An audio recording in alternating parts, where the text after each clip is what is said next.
Good afternoon. Today is Tuesday, April the 30th, 2024, and the time now is 2:44 p.m. So, I just want to make a brief talk about an article that I came across earlier today.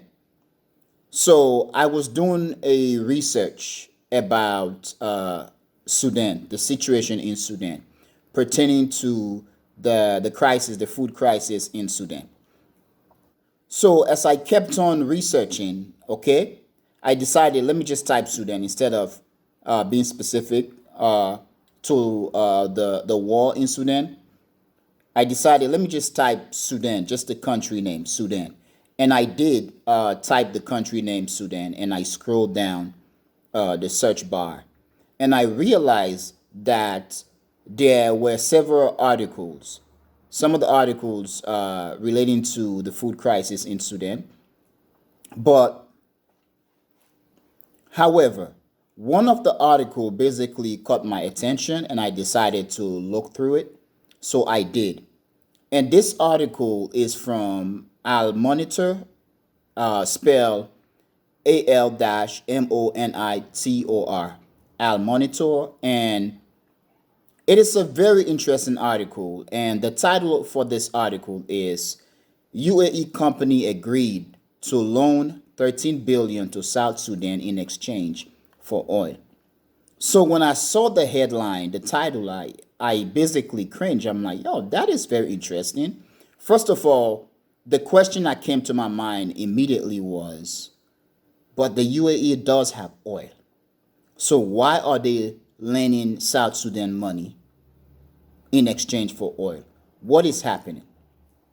And I decided to dig deep to go and basically read the article thoroughly. So I am going to talk about the article. I am going to read the article. It is very short, and then I will basically provide feedback or my opinion as I read the article. But I want to make an acknowledgement. So far, since I created the echoing voice, my interest in covering international relations, my interest in covering things relating to Africa is growing tremendously. I understand that I have been focusing on the Middle East and other regions of the world, or whether we are talking about the Ukraine war or the situation between Israel and Iran, Palestine or Gaza, Israel, if you will, however you want to term it. But yeah, so I basically had focused my attention on the Middle East. But this article basically caught my attention, even though I was doing research for my next program on Sudan pertaining to the food crisis, as well as for my program or my video pertaining to the situation in Kenya, the flood or the destruction of the dam in Kenya, which the way I learned about that situation is very interesting.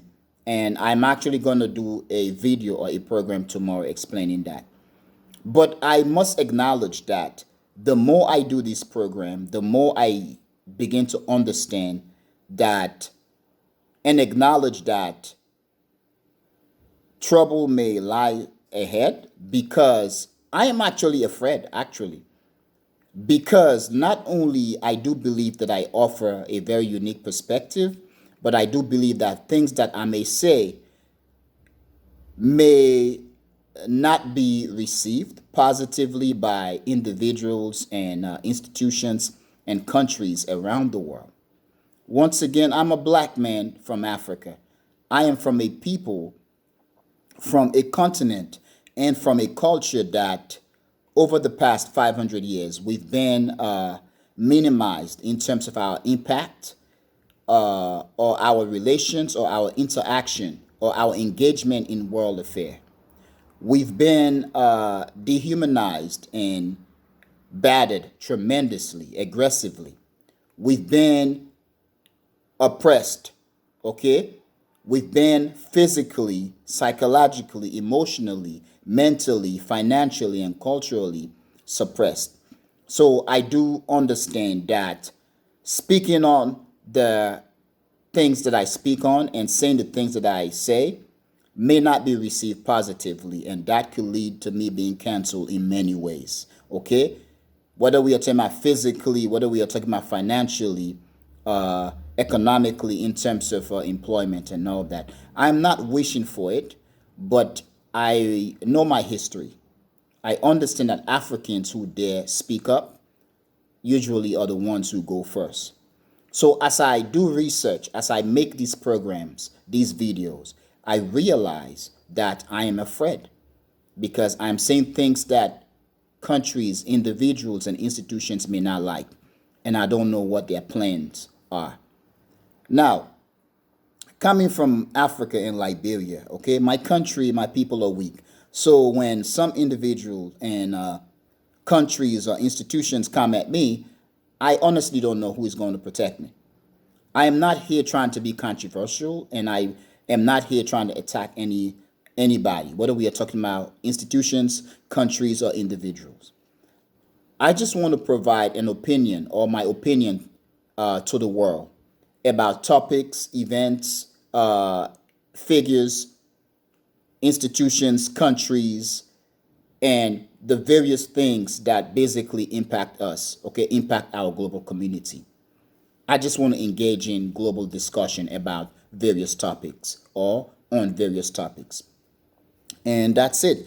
But I do understand the consequence of my foray into something very intense, something very restrictive as a black person, as an African, and as a person from the global south.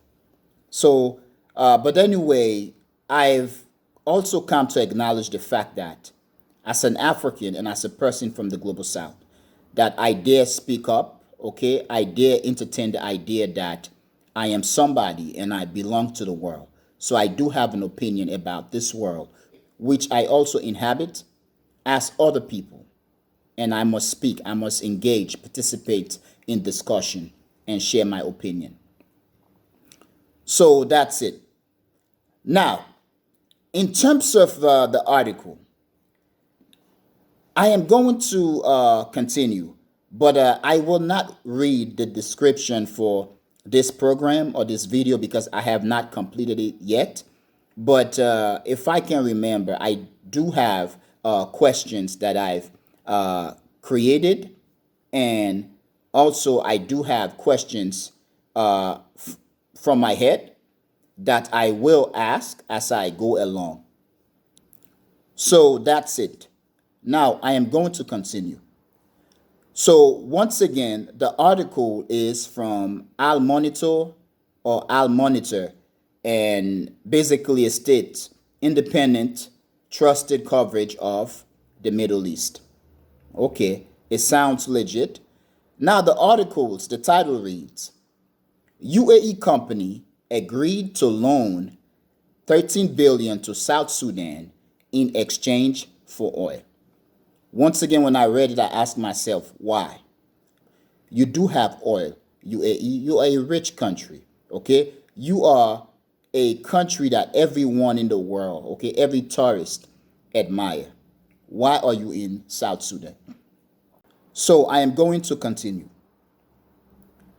The article reads, a $13 billion loan to South Sudan funded by Hamad bin Khalifa Department of Project marks the largest ever cash deal for the country.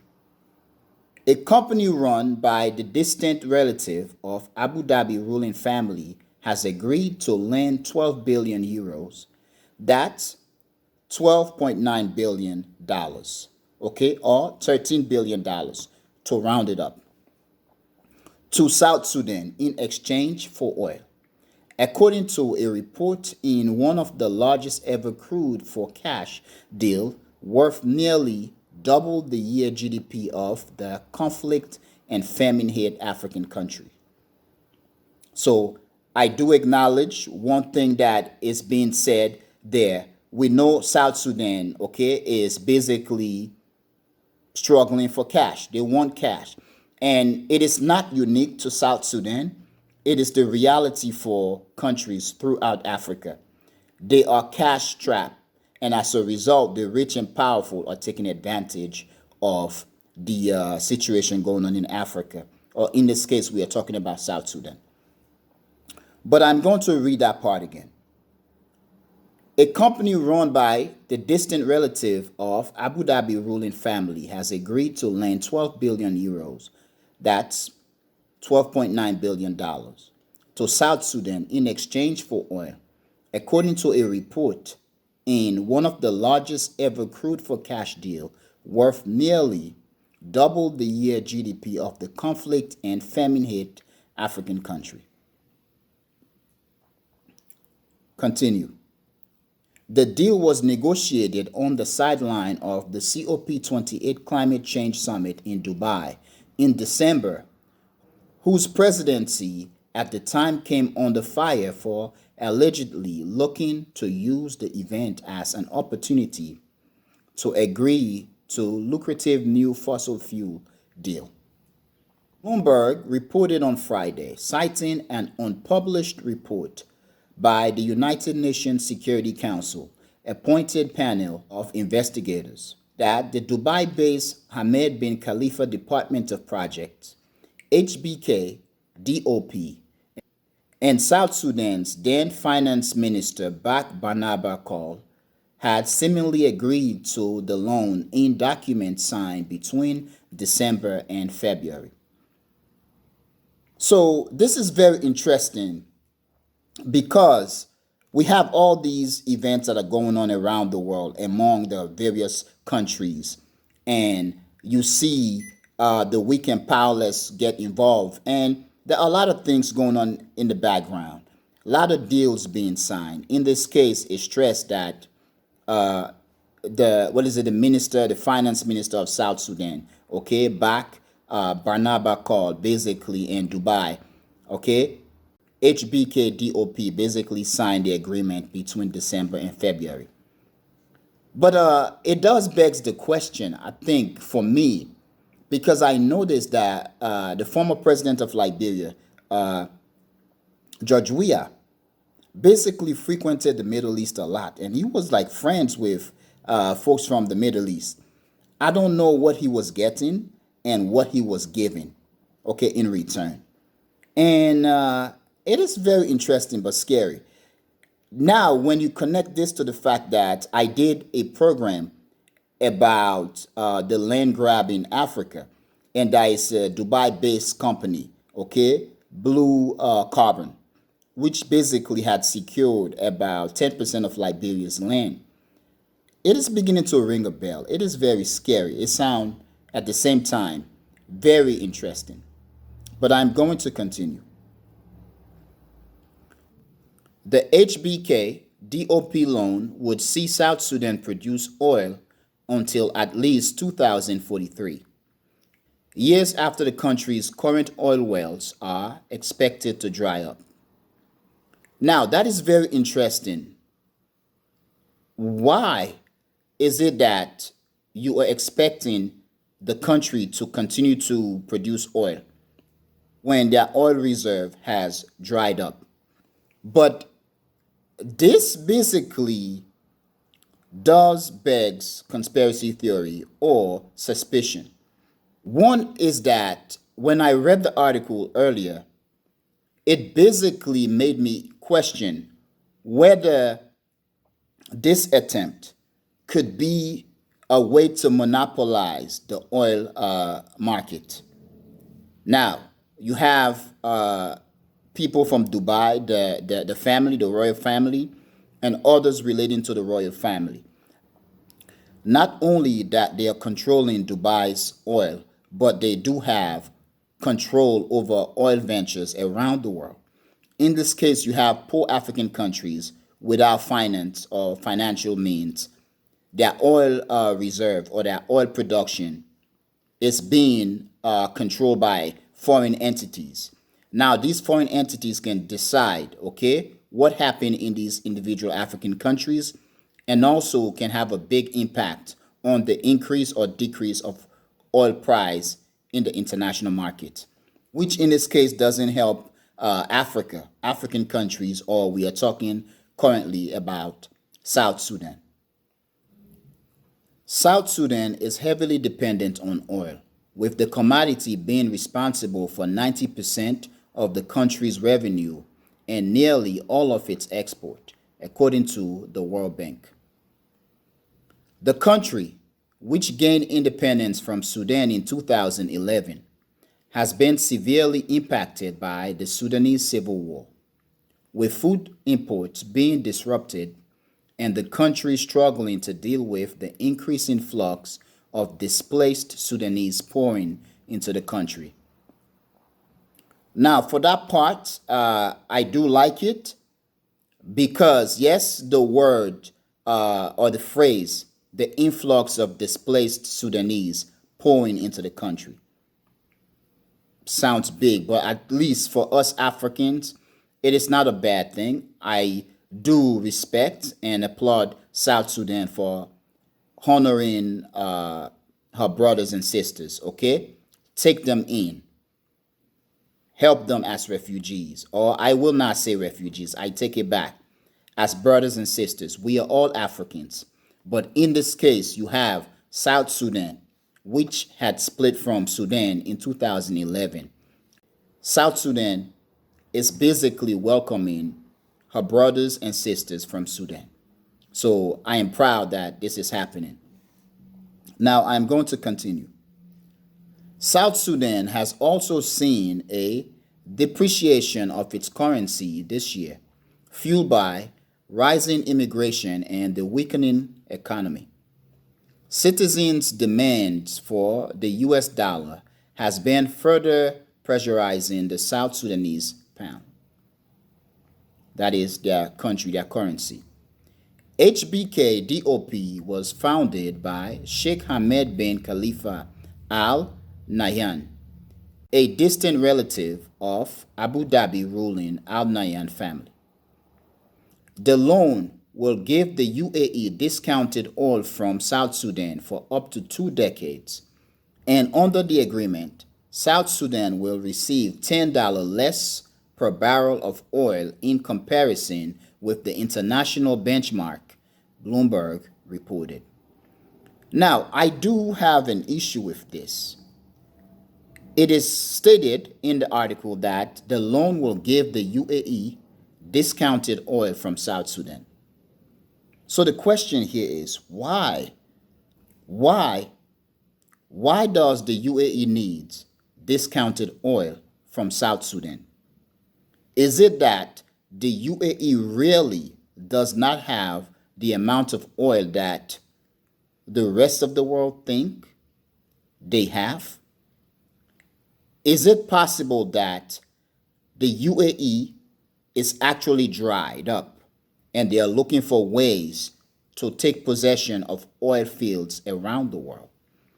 Because it is very interesting that a country as tiny as the UAE, in terms of both population and land size, okay, land mass, that is known for being wealthy due to oil, is now going to South Sudan and trying to gain discounted oil.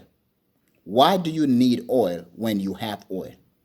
So it does say something, okay, or it begs the question, it begs the speculation or the prediction that possibly the oil reserve or the oil production of the UAE is much smaller than what is projected or presented to the rest of the world.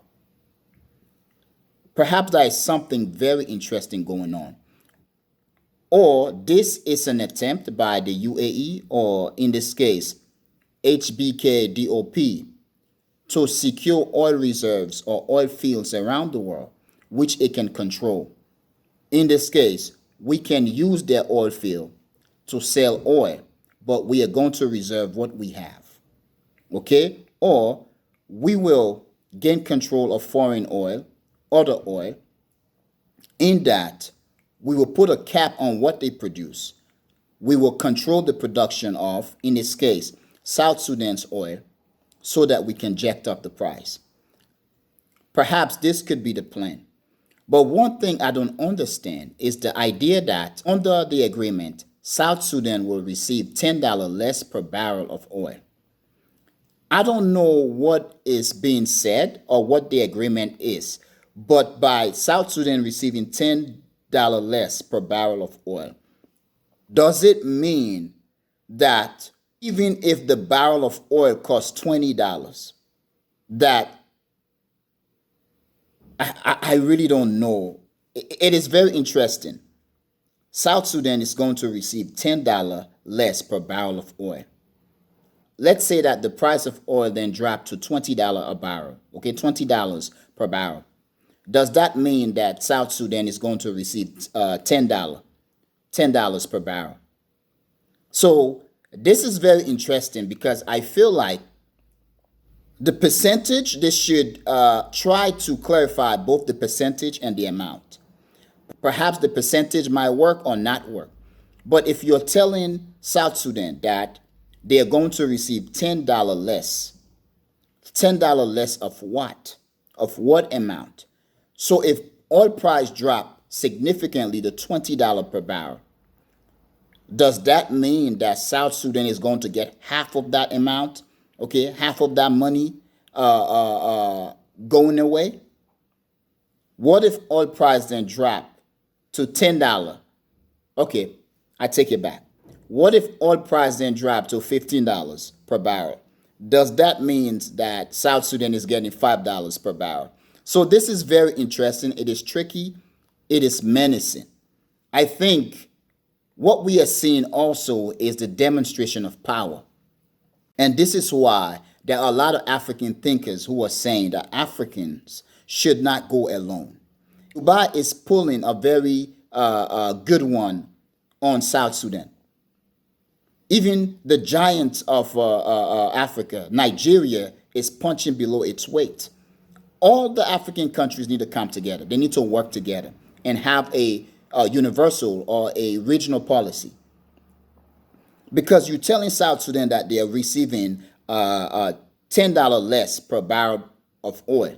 What if the oil price dropped to $15 per barrel, which in itself is a terrible amount for a country? Does that then mean that the country is going to receive less? This is bad. It is very bad.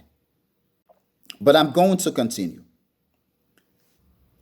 The UN document said that 70% of the loan will be used for infrastructure in South Sudan. I am going to read that again.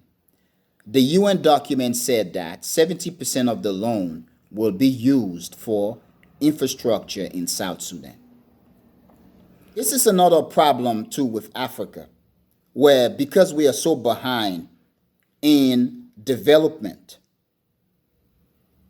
we cannot spend on school, we cannot spend on hospital, we have to continue to spend on building roads and other things, which takes away from important things. Now, school and hospitals are good. They are important, okay? But when you have a situation where government now is spending on infrastructure, now infrastructure as is stated in the article, it's a vague general term. What do you mean infrastructure? Do you mean the oil production infrastructure?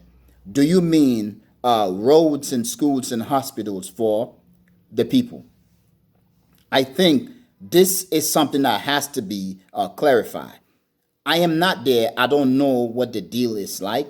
Perhaps it is clarified between or among the various parties signing the deals. But I do have a problem with the general narrative, the vagueness of the idea of infrastructure. What infrastructure are you talking about? Are you talking about medical infrastructure? Are you talking about road infrastructure? Are you talking about educational infrastructure? Are you talking about oil production infrastructure? And so on and so on and so on. So I'm going to continue to read the article. Although they can provide high returns if successful, often loans for oil can backfire and not be paid back. South Sudan has formed in not paying back such deals. For example, UN appointed investigators found that for a $446 million loan, the country paid just $95 million in fees, interest, and cost. Investigators said in a report in 2021 that that shortfall resulted in a loss of almost 25% of government's revenue, compared with if the oil had been sold through spot tenders contract. This is crazy. Neither HBK DOP nor call responded to request for comment. And that is very interesting. After you've done the damage, you don't want to talk about it. One thing I've learned in the West, oftentimes politicians will engage in stupidity. And then when members of the press try to talk to them or question them, the safest way to deal with it is often no comment, no comment. And in the international stage, that is what's happening right here in this case. The UAE company has previously been linked to buying a 49% stakes in Beta Jerusalem Football Club, but the bid was halted in 2021 after the soccer league questioned Sheikh Khalifa's net worth and investment.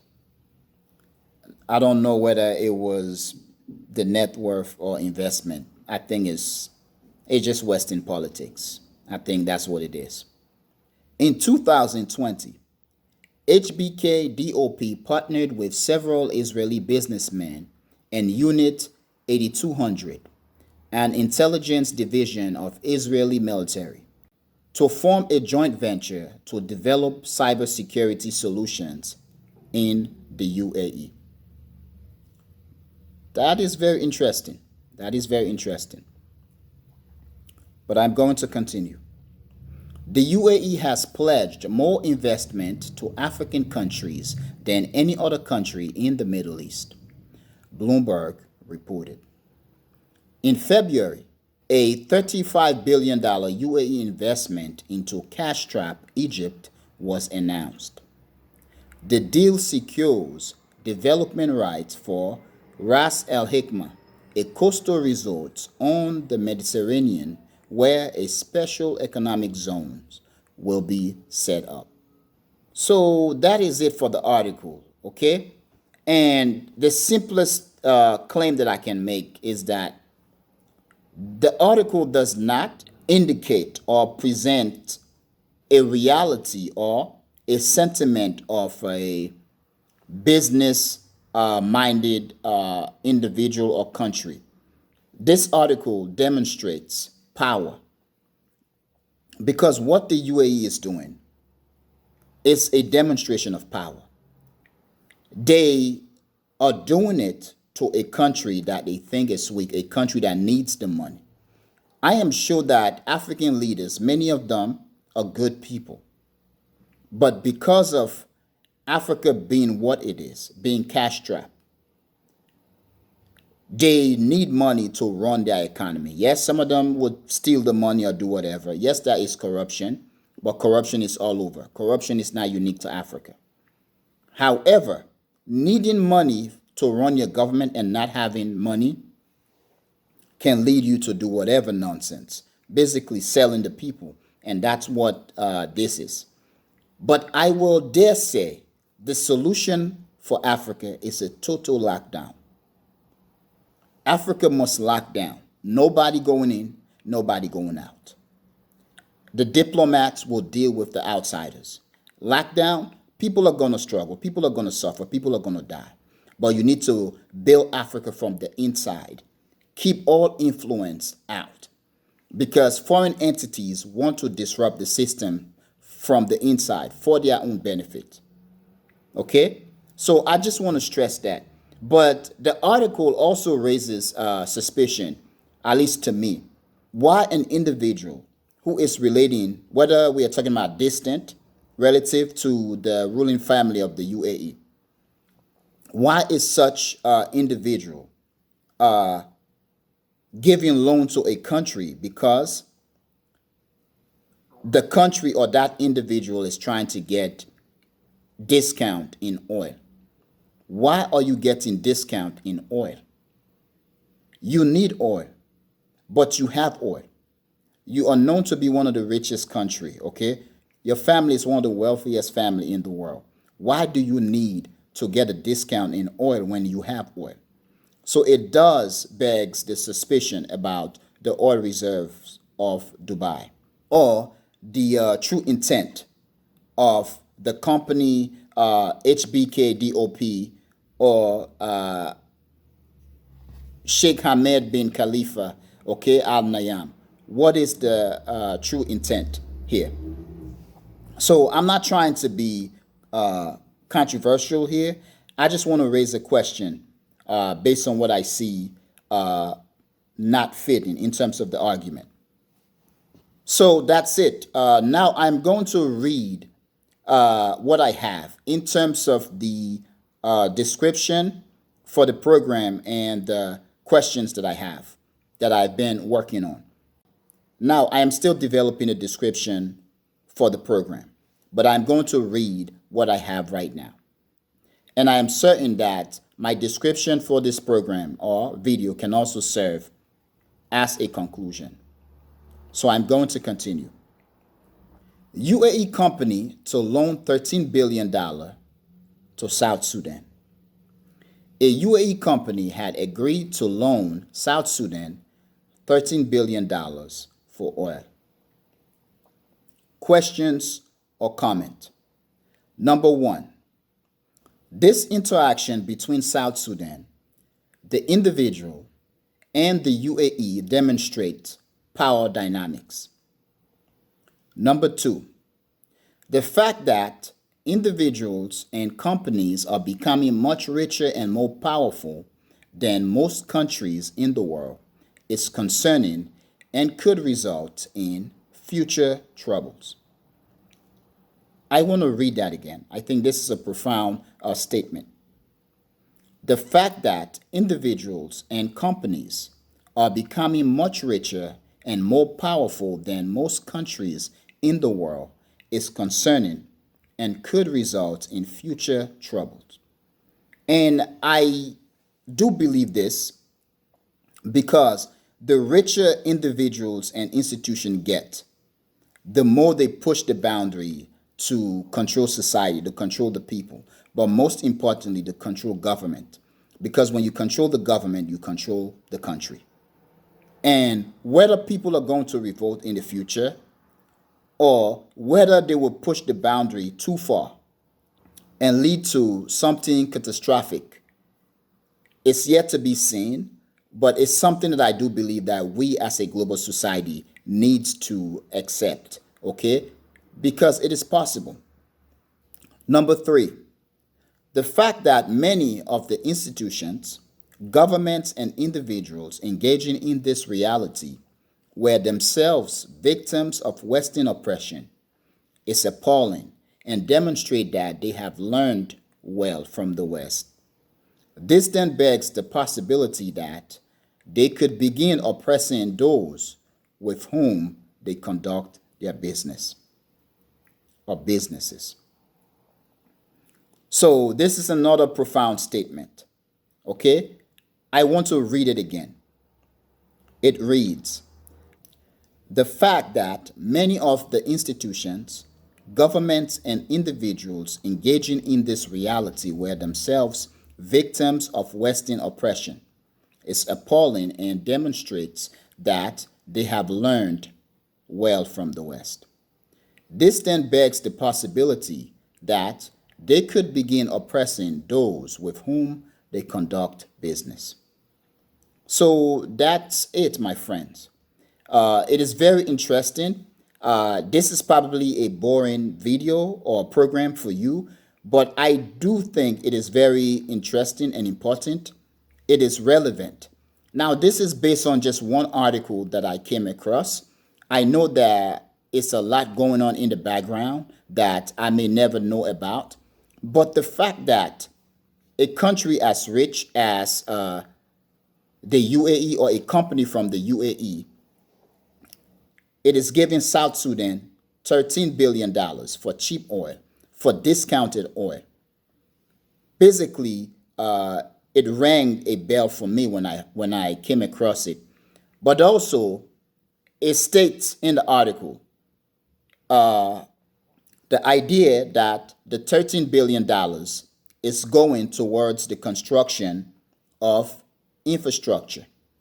Infrastructure in this case is vague, it is general. So it begs the question, what do you mean infrastructure? What infrastructure is being built? What kind or what type? Are we talking about schools, universities? Are we talking about roads throughout the countries? Are we talking about the development of hospitals or a medical system in the country?